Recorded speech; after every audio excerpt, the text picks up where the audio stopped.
¿Querés contarme un poco cómo fue tu experiencia de la pandemia para acá, abocándote al Hola, laburo? Hola, Emi. Gracias por el espacio, por la charla. Me encanta charlar con vos. La otra vez tuvimos una charla muy linda. Habíamos tocado un poco el tema de pandemia, que fue un antes y un después. Estamos todo el tiempo, ¿no? Referenciándonos con antes de pandemia, después de pandemia.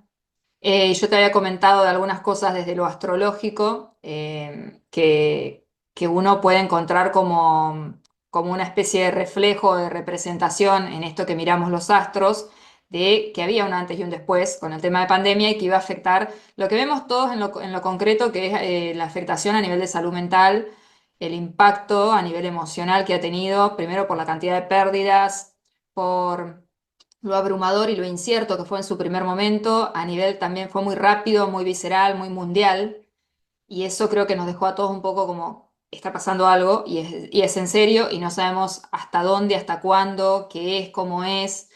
Bueno, después todo el movimiento antivacunas, pro vacunas, los movimientos en temas de gobierno, bueno, los recursos, se afectó a todos los niveles, todas las vidas.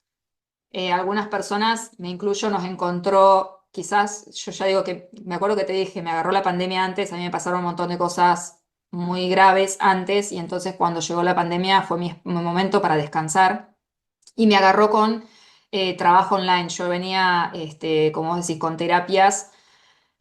Yo me había formado en biodecodificación con Enrique Corbera, después con Humano Puente. Ninguna de las dos había logrado llegar al final de lo que es la formación, que tiene como varias etapas.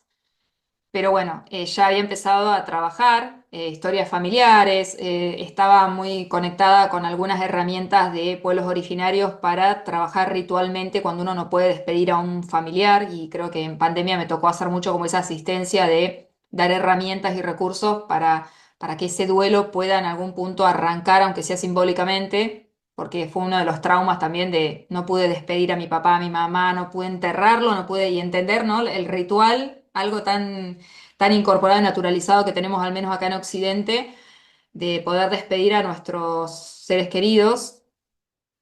Y yo creo que recién ahora quizás nos empezamos a dar cuenta realmente hasta dónde impactó eso.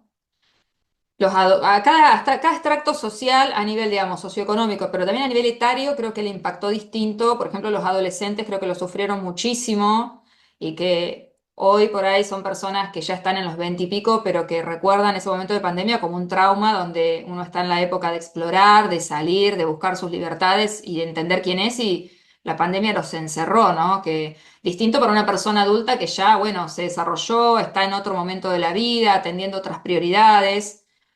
Entonces, bueno, a los niños pequeños o a las personas que nacieron en pandemia, o sea, cada persona lo vivió muy diferente, pero yo creo que a todos le ha dejado una marca. Y creo que hoy estamos empezando recién a entender las consecuencias, porque vemos que hay mucho tema de salud mental a nivel de personas que quedaron mal. Por ejemplo, escucho muchas personas, adultos mayores, que desde ese momento ya no pudieron salir a la calle, quedaron como muy llenas de miedo y no lograron como volver a retomar esa normalidad, entre comillas, y romper con esa idea que se había instalado del peligro de salir, del peligro de la calle o del contacto, de lo que sea. Y son personas que están en la última etapa de la vida, o sea que un poco les robó sus últimos años de alguna manera esta situación, ¿no? Después, los adolescentes por otro lado, después las personas que perdieron trabajo, que se rompieron relaciones porque ya venían un poco mal y al tener que estar conviviendo constantemente terminó de derrumbarse estructuras familiares, parejas, bueno, muchas cosas. Entonces fue como una especie de detonación, implosión donde no había dónde ir, ¿no? Implosionaba hacia adentro eso. Y bueno, ahora creo que nos estamos encontrando con un mundo muy distinto.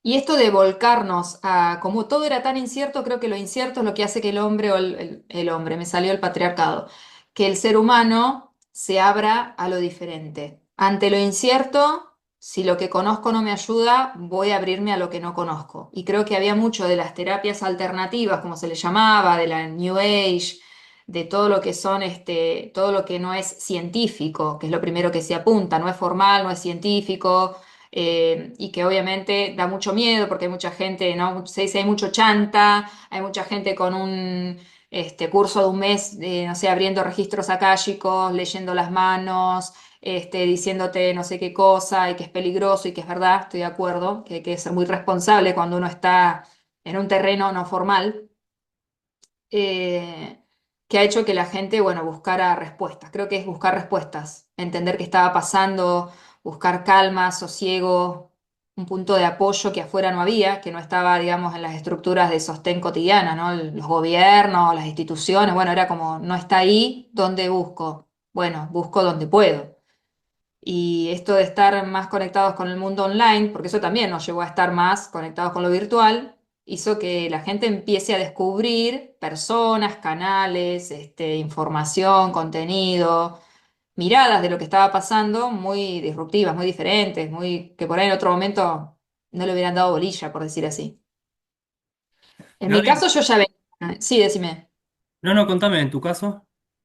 No, yo ya venía con el tema de biodecodificación desde 2013, o sea, mucho antes de pandemia, venía, o sea, yo tenía mi trabajo formal, trabajaba en un instituto terciario y a la vez trabajaba de eso porque me gustaba mucho, o sea, fue como una vocación de ayuda, de acompañamiento, a mí me había hecho muy bien, yo todo lo hice para mí, pero después lo empecé a compartir. Y después, a la par de eso, me empecé a meter con la astrología, el tarot también, no desde un lugar predictivo de hacer futurología, sino desde un lugar simbólico. Hay mucha carga, lo hemos hablado, hay mucha carga inconsciente, simbólica, de las representaciones, de lo que ponemos como significado en las cosas, en el mundo externo. Hay mucho en el tarot de eso.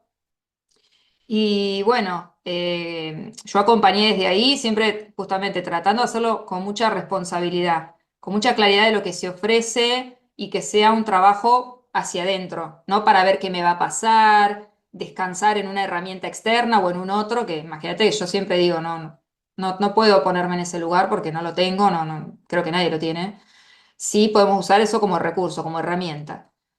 Pero hay que ser muy claro para mí, que los que trabajamos en esto, en qué ofrecemos para no vender humo, justamente. Eh, pero bueno, creo que lo de pandemia hizo que la gente rompiera esa barrera que por ahí antes estaba. Había gente que ya estaba en el mundo, o sea, que se abría a las terapias alternativas, pero a veces hasta que no te pasa algo medio que te quiebra dentro de lo que conoces, no te abrís a lo desconocido. Y en eso hay que seguir mucho con el instinto, hay que guiarse, hay que ver por recomendación, o sea, hay que tener mucho cuidado, por supuesto, porque sí, uno puede caer en manos de cualquiera y más cuando uno está necesitado, frágil, vulnerable, necesitado de respuestas o de algún punto de referencia, no estás en tu mejor momento a veces para encontrarte con alguien que realmente te acompañe bien. Entonces hay que tener mucho ojo, mucho instinto en quién confiamos, a quién le pagamos incluso por eso.